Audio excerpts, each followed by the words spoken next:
ফরজ করা হয়েছে। মুসলিম শুধু এই রমজান মাস আমাদের সামনে এসে গেছে, আর কয়েকদিন পর এই রমজান মাসকে আমাদেরকে সঠিকভাবে মহান আল্লাহ সুবহানাহু ওয়া তাআলার যে দাবি, মহান আল্লাহ সুবহানাহু ওয়া তাআলার যে ঘোষণা, সেইভাবে আমাদেরকে এই মাসটি অতিবাহিত করতে হবে। মহান আল্লাহ সুবহানাহু ওয়া তাআলার দাবি কি? মহান আল্লাহ সুবহানাহু ওয়া তাআলার ঘোষণা কি? এই মাস আমাদের সামনে আনার উদ্দেশ্য কি? লাআল্লাকুম তাত্তাকুন, যাতে করে আমরা তাকওয়ার অধিকারী হতে পারি, যাতে করে আমরা পরেজগার হতে পারি, যাতে করে আমরা আল্লাহ ভীরুতা হতে পারি। কিন্তু মুসলিম সমাজ, আমাদের সমাজে দেখা যায়, আমাদের সমাজে আমরা দেখতে পাই যে মানুষ রমজান মাস আসে, মানুষ সিয়াম পালন করে, কিন্তু আমরা তাকওয়ার অধিকারী হতে পারি না।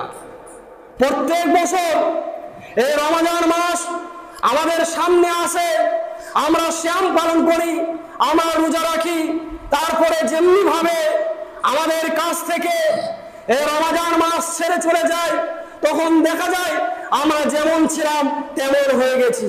মুসলিম শুধু এমনটি যদি হয়, তাহলে আমরা বুঝতে পারবো যে রমজান মাসে আমরা কিছু শিক্ষা নিতে পারিনি, এই রমজান মাস আমাদেরকে কিছু শিক্ষা দিতে পারেনি।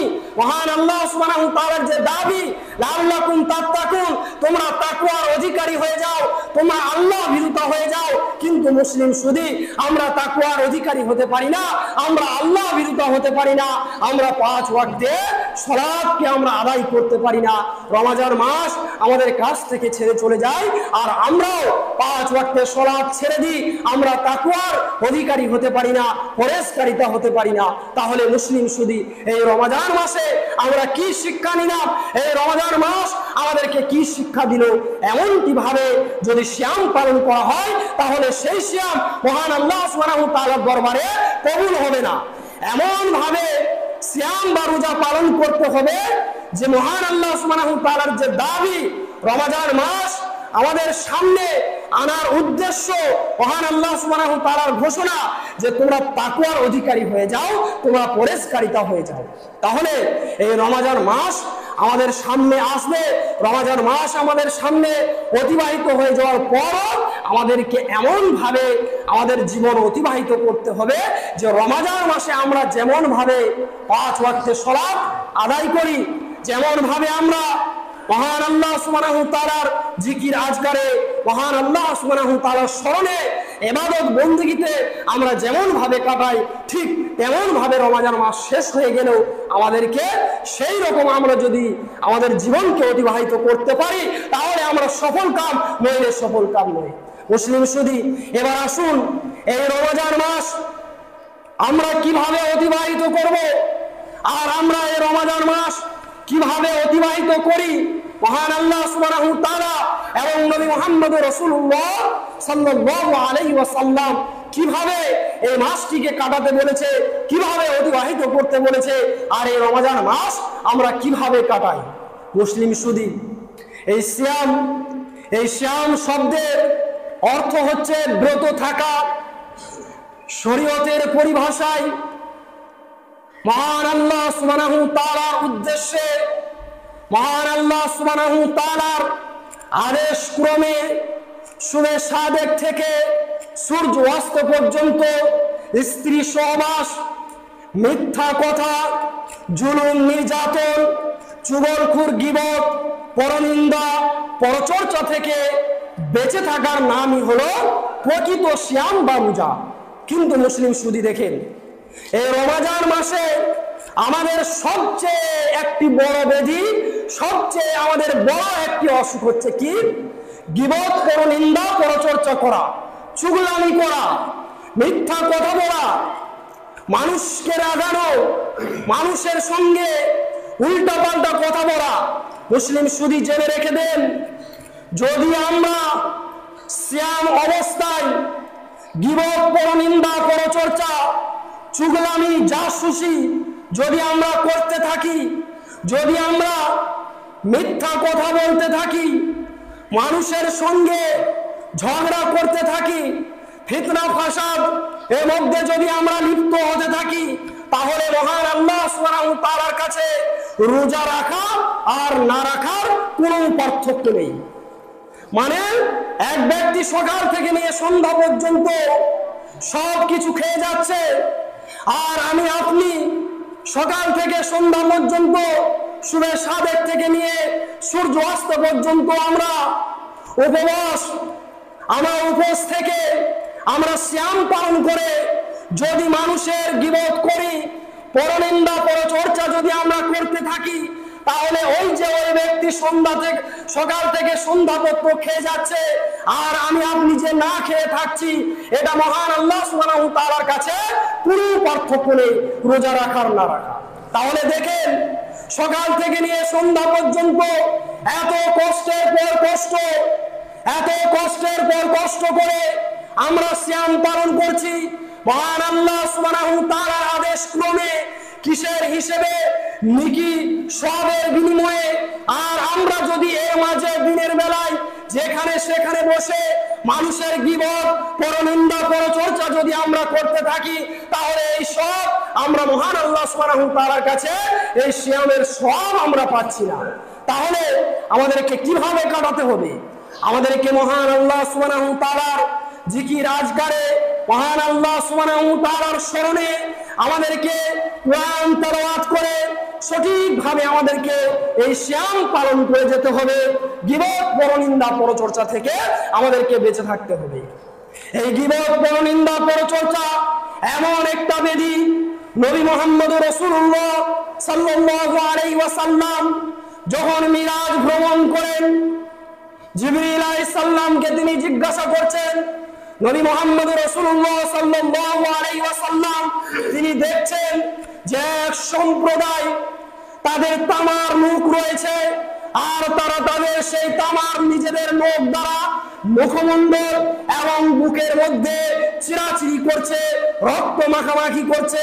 আল্লাহ রাসূল সাল্লাল্লাহু আলাইহি ওয়াসাল্লাম জিবরাইলকে জিজ্ঞাসা করছেন, ইয়া জিবরাইল, হে জিবরাইল, ওই সম্প্রদায় কারা? তখন জিবরিল আলাইহিস সালাম নবী মুহাম্মদ রাসূলুল্লাহ সাল্লাল্লাহু আলাইহি ওয়াসাল্লামকে তিনি বললেন, ওই সম্প্রদায় হচ্ছে ওই যারা দুনিয়ার বুকে মানুষের মাংস ভক্ষণ করতে ভালোবাসত, মানুষের গোশত ভক্ষণ করতে ভালোবাসত, অর্থাৎ তারা গীবত, পরনিন্দা পরচর্চা করত। মহান আল্লাহ সুবহানাহু ওয়া তাআলা তার পবিত্র গ্রন্থের মধ্যে বলেছেন যে তোমরা কি চাও তোমাদের মৃত্যু ভাইয়ের গোশত ভক্ষণ করতে? তোমরা এটা কেউ চাও না, তোমরা কেউ এটা পছন্দ করো না, তাহলে তোমরা গীবত, পরনিন্দা পরচর্চা থেকে তোমরা বেঁচে থাকো। দেখেন, মহান আল্লাহ সুবহানাহু ওয়া তাআলা এবং নবী মুহাম্মদ রাসূলুল্লাহ সাল্লাল্লাহু আলাইহি ওয়াসাল্লামের হুঁশিয়ারি বাণী শুনে এই গীবত, পরনিন্দা পরচর্চা থেকে বেঁচে থাকা। মুসলিম শুধু নবী মুহাম্মদ রাসূলুল্লাহ সাল্লাল্লাহু আলাইহি ওয়াসাল্লাম তিনি সহিহ মুসলিমের মধ্যে বলেছেন, মান সাদারা মুসলিমান সাদারাহুল্লাহু ইয়াউমাল কিয়ামা, যদি কোনো ব্যক্তি এই দুনিয়ার বুকে কোনো মানুষের, তার সেই মুসলিম ভাইয়ের যদি এই দুনিয়ার বুকে দোষ ত্রুটিকে গোপন রাখে, গীবত, পরনিন্দা পরচর্চা না করে তার ভাইয়ের যদি দোষ ত্রুটিকে গোপন রাখে, তাহলে কাল কিয়ামতের মাঠে মহান আল্লাহ সুবহানাহু ওয়া তাআলা তার দোষ ত্রুটিকে গোপন রেখে তাকে বলবে যে যাও তুমি জান্নাতে চলে যাও, বলো সুবহানাল্লাহ।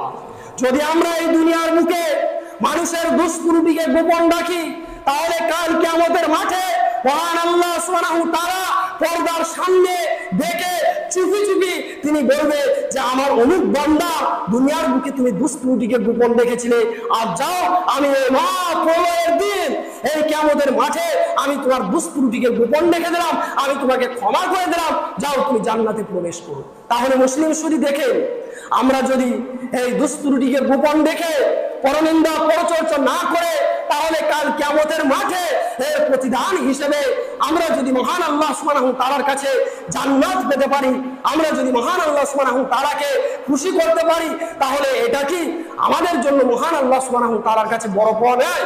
নিশ্চয়ই এটা মহান আল্লাহ সুবহানাহু ওয়া তাআলার কাছে আমাদের বড় পাওয়া। তাই মুসলিম শুধু এই রমজান মাসকে আমাদেরকে সঠিকভাবে ইবাদত বন্দেগীর মধ্যে কাটিয়ে আমরা তাকওয়ার অধিকারী হয়ে মহান আল্লাহ সুবহানাহু ওয়া তাআলার কাছ থেকে তার সেই স্বহস্তে আমরা যেন প্রতিদান নিয়ে নিতে পারি, সেইভাবে আমাদেরকে এই সিয়াম, এই রোজা আমাদেরকে পালন করতে হবে। আর লাআল্লাকুম তাত্তাকুন, এই তাকওয়ার অধিকারী পরেশকারিতা আমাদেরকে অবলম্বন করে যেতে হবে। কারণ এই তাকওয়া পরেশকারিতা এমন একটা বিষয়, এই তাকওয়া এমন একটা বিষয়, এই তাকওয়ার জন্য এই পৃথিবীর বুকে আমাদের রিজিকের গ্যারান্টি হতে পারে। নবী মুহাম্মদ রাসূলুল্লাহ সাল্লাল্লাহু আলাইহি ওয়াসাল্লাম মুত্তাফাকুন আলাইহি সহিহ বুখারী মুসলিমের হাদিসের মধ্যে তিনি বলেছেন, মান বাত্তা আমালুহু লাম ইউসরা বিহি নাসাবুহু, যার কর্ম যাকে পেছিয়ে রেখেছে তার বংশমর্যাদা তাকে কখনো আগে বাড়াতে পারে না। যার বংশমর্যাদা তাকে পেছিয়ে রেখেছে তার কর্ম তাকে কখনো আগে বাড়াতে পারে না। একটাই জন্য তাকে আগে বাড়াতে পারে, আল্লাহ সুবহানাহু ওয়া তাআলার ভয়, আল্লাহ সুবহানাহু ওয়া তাআলার তাকওয়া পরেশকারিতা অবলম্বন করতে হবে। মহান আল্লাহ সুবহানাহু ওয়া তাআলা তার পবিত্র গ্রন্থের মধ্যে বলেছেন, ইন্না আকরামাকুম ইনদাল্লাহি আতকাকুম। মহান আল্লাহ সুবহানাহু ওয়া তাআলার কাছে ওই ব্যক্তি সবচেয়ে বেশি সম্মানিত, ওই ব্যক্তি বেশি সবচেয়ে সম্মানিত যে বেশি আল্লাহ ভীরু, যে বেশি তাকওয়া পরেশকারিতা অবলম্বন করে চলে, যে ব্যক্তি যত বেশি মহান আল্লাহ সুবহানাহু ওয়া তাআলাকে ভয় করে চলে, ওই ব্যক্তি সবচেয়ে বেশি মহান আল্লাহ সুবহানাহু ওয়া তাআলার কাছে সম্মানিত ব্যক্তি। তাহলে দেখেন, আমরা এই রমজান মাসকে পেয়ে তাকওয়ার অধিকারী হয়ে আমরা যদি পরেশকারিতা অবলম্বন করতে পারি, তাহলে পৃথিবীর বুকে সবচাইতে সম্মানিত ব্যক্তি হিসেবে আমরা মহান আল্লাহ সুবহানাহু ওয়া তাআলার কাছে আখ্যায়িত হব। মুসলিম শুধু আমরা যদি তাকওয়ার অধিকারী হতে পারি, তাহলে এর বিনিময় হিসেবে আরো মহান আল্লাহ সুবহানাহু ওয়া তাআলার কাছে আমরা পাচ্ছি। তিনি বলেছেন তার পবিত্র গ্রন্থ সূরা আনফাল সূরা নম্বর 8 আয়াত নম্বর 29 এর মধ্যে, হে ইমানদারগণেরা, হে জ্ঞানীগণেরা, হে বিশ্বাসী গণেরা, তোমরা যদি তাকওয়ার অধিকারী হয়ে চলো, তোমরা যদি আল্লাহ ভীরুত হয়ে চলো, তোমরা যদি এই রমজান মাসকে পেয়ে তোমরা যদি পরেশকারিতা অবলম্বন করো, পরেশকারিতা অবলম্বন হয়ে তোমরা যদি তোমাদের জীবনকে অতিবাহিত করতে পারো, তাহলে আমি কি করব? আমি তোমাদের পাপ রাশিকে মিটিয়ে দিব, আমি তোমাদেরকে ক্ষমা করে দিব, আমি তোমাদের পাপ রাশিকে মিটিয়ে দিব। আর আমি তোমাদের কি করব? তোমাদের ভালো মন্দের মানদণ্ড করার পার্থক্য তৈরি করে দিব। আর কি করব? আমি তোমাদেরকে সমস্ত পাপ রাশিকে মিটিয়ে দিব। আমি বড় অনুগ্রহশীল, বড় দয়ালু, বড় ক্ষমাশীল। মুসলিম শুধু দেখেন, এই রমজান মাসকে পেয়ে আমরা যদি তাকওয়া অবলম্বন করতে পারি, আমরা মহান আল্লাহ সুবহানাহু ওয়া তাআলার যে দাবি, সেই দাবি মোতাবেক আমরা যদি এই রমজান মাসে পেয়ে আমরা আরো 11টি মাস যখন আসবে, আমরা সেই মোতাবেক আমরা যদি ইবাদত বন্দেগী করে মহান আল্লাহ সুবহানাহু ওয়া তাআলাকে রাজি খুশি করতে পারি, তাহলে এই প্রতিদান হিসেবে আমরা মহান আল্লাহ সুবহানাহু ওয়া তাআলার কাছে আমরা পেয়ে যাচ্ছি। আমি মহান আল্লাহ রব্বুল আলামিনের কাছে দোয়া করি, হে মহান আল্লাহ রব্বুল আলামিন গো, তুমি আমাদের সকল মুসলিম উম্মাহকে এই তৌফিক দান করুন, আমরা এই রমজান মাসকে পেয়ে তাকওয়ার অধিকারী হয়ে পরেশকারিতা অবলম্বন করে আমরা যেন তোমার স্বহস্তে যে প্রতিদান রয়েছে, সেই প্রতিদান আমরা যেন তোমার কাছ থেকে নিয়ে তোমাকে রাজি খুশি করে আমরা যেন জান্নাতুল ফিরদাউসে প্রবেশ করতে পারি, এই তৌফিক আমাদের সকল মুসলিম উম্মাহকে দান করুন। সকলে বলুন আমিন। আল্লাহুম্মা সাল্লি আলা মুহাম্মাদ ওয়া আলা আলি মুহাম্মাদ।